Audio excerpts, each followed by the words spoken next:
Bismillahirrahmanirrahim. Mərhəmətli və rəhimli Allahın adıyla. Mərhəmətli və rəhimli Allahın adıyla.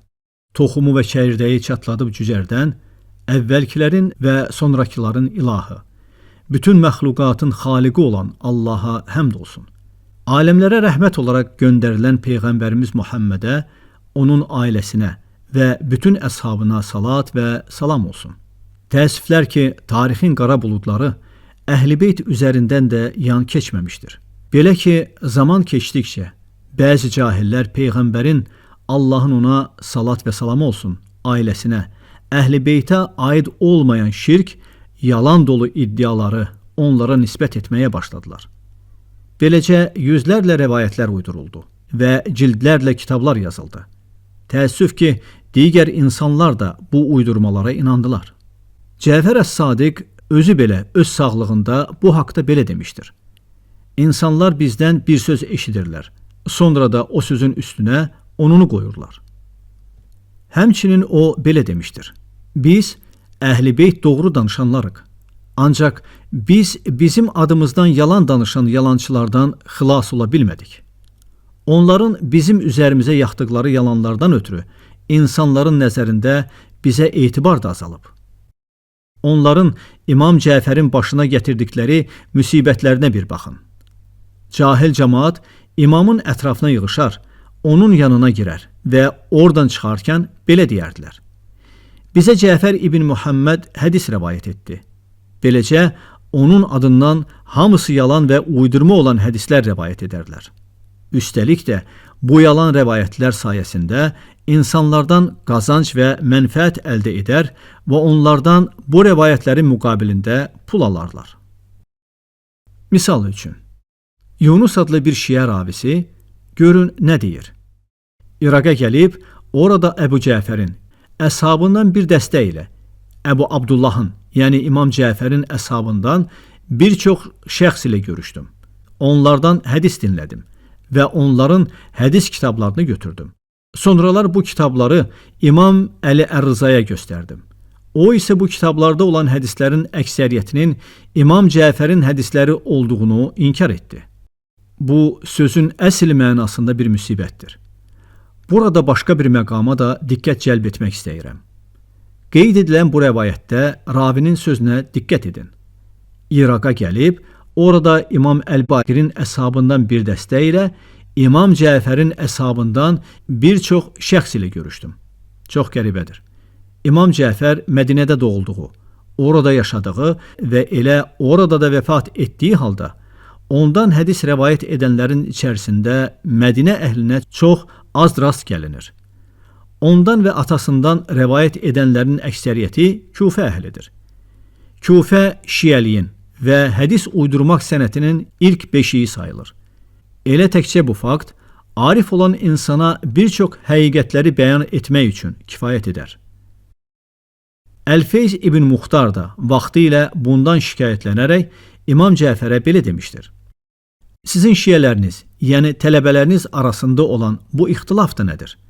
Mən Küfədə şiələrin məclislərində otururam və az qalsın onların hədislərinə şübhə edirəm. İmam isə ona belə deyir. Ey Feyz, həqiqətən də insanlar bizim adımızdan yalan danışmağa çox həvəslidirlər. Rəvayətə diqqət etdinizmi? Yenə də Küfənin hədis uyduran sənətkarları. Əhl-i Beyt adına uydurulmuş rəvayətlər toplusuna dair ən bariz nümunə isə şiə alimləri tərəfindən etibarlı mənbə sayılan Əl-Kafi kitabıdır. Bu kitabın müəllifi əcəmlərdən biri olan Muhammed ibn Yaqub Əl-Kuleynidir.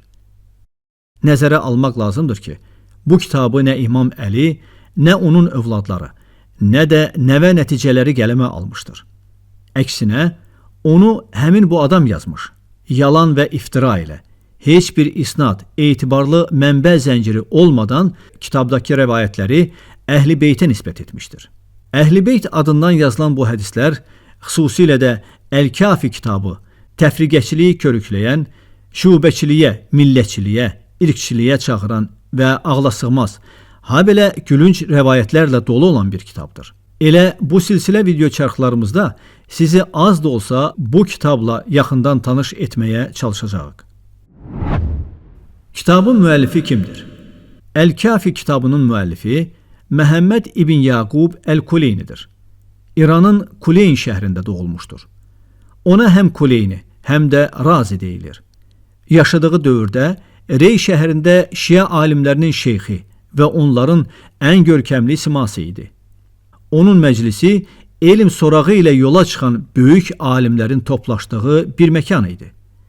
Elm əhli onunla müzakirələr aparmaq, fikir mübadiləsi etmək və fiqh öyrənmək üçün dərslərində iştirak edərdilər.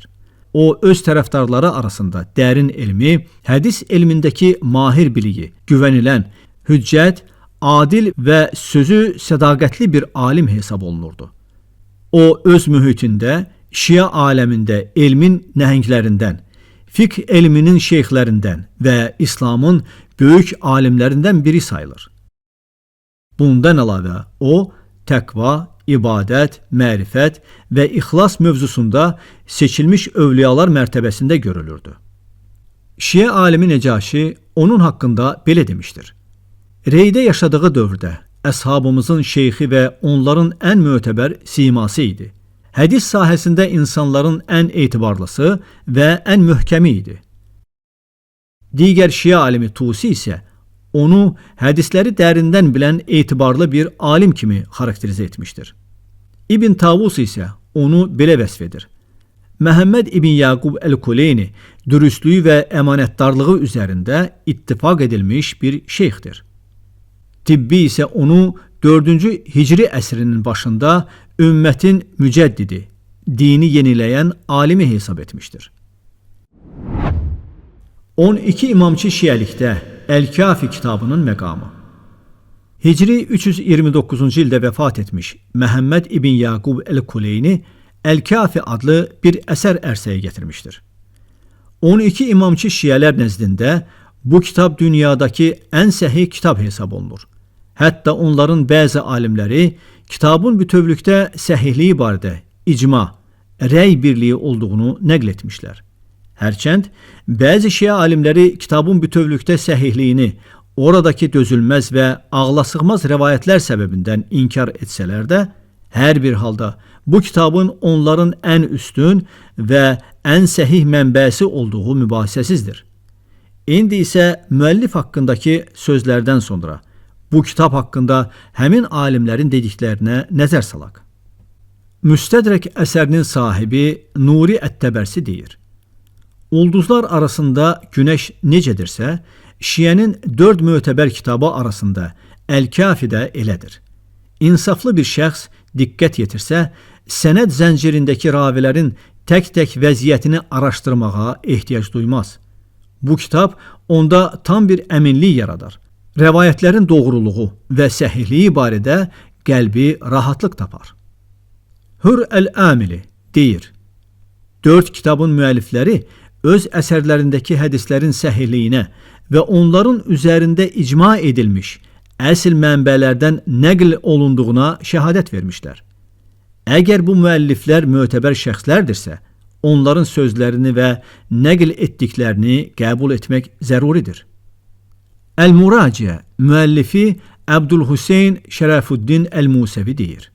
4 kitabın, yəni Kafi, Əl-İstibsar, Əl-Təhsib və Mən lə yəhdurul fəqih kitablarının məzmununun səhihliyi qətidir, mütəvatirdir. Əl-Kafi isə onların qədimi, ən böyüyü, ən gözəli və ən mükəmməlidir. Kitabın mühəqqiqi Əli Əkbər Əl-Ğifari isə deyir, İmamiyyə əhli və şiə cəmaatı bu kitabı üstün tutmaq, ona əməl etmək, xəbərlərinə güvənmək və hökmləri ilə kifayətlənmək barədə həmrəydirlər. Onlar bu kitabın uca məqamını, onu mötəbər ravilərin rəvayətlərinin mərkəzi, qütbü olduğunu iqrar edirlər. O, digər hədis qaynaqlarından daha gözəl və daha üstündür. Şeyx Mufid onu şiənin möhtəşəm və ən faydalı kitabı, Əl-Feyz Əl-Kəşani isə ən şərəfli, ən etibarlı və ən kamil əsər kimi vəsf etmişlər. Əllamə Məclisi isə əlavə edir. Əl-Kafi bütün əsli mənbələr içində ən dəqiqi, Şiə məzhəbinin ən gözəl və ən böyük əsəridir. Məhəmməd əbn Əl-İstirabadi isə öz ustadlarından belə eşitdiyini nəql edir. İslamda bu kitaba bərabər və ya ona yaxın ikinci bir əsər yazılmamışdır. Nəticə etibarilə bəzi şiələrin kitabın hamısı səhih deyil, zəif rəvayətlər də var demələri sadəcə olaraq əhl-i sünnətin kəskin dəlillərindən və ya kitabı bütövlükdə müqəddəs sayan digər şiə qruplarının, məsələn, əxbarilərin təzyiqlərindən qaçmaq üçündür. Lakin yuxarıdakı iqtibaslardan da aydın olur ki, hətta nə qədər güzəşt olunsa belə, Əl-Kafi kitabı onların icması ilə Şiə məzhəbinin ən səhih və bənzəri olmayan bir kitabı sayılır. Bu videoçarxda kitab və müəllifi haqda az da olsa məlumat verdik. Növbəti videolarımızda isə artıq kitabın mühtəvası ilə tanış olmaq, kitaba səyahət etmək olar.